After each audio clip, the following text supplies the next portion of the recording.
Hello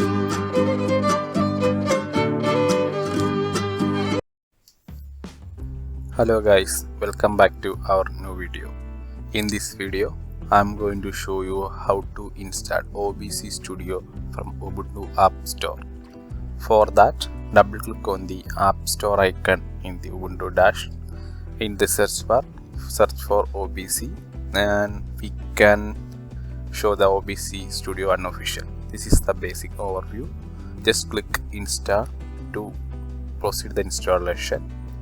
And following the dialog box, enter the user password to initiate the installation process. Then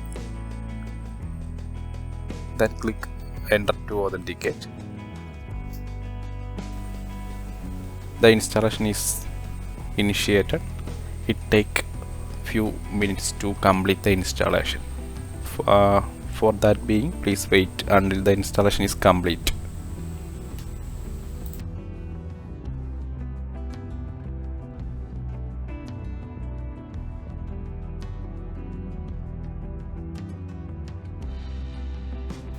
Okay, the installation is completed.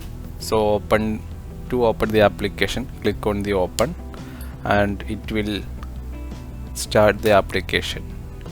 Yeah, the application is now started and we can see the menus and all available options there.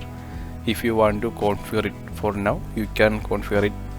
Otherwise we can skip these steps and directly go to the application as your wish. Thanks for your time and do like and subscribe our channel.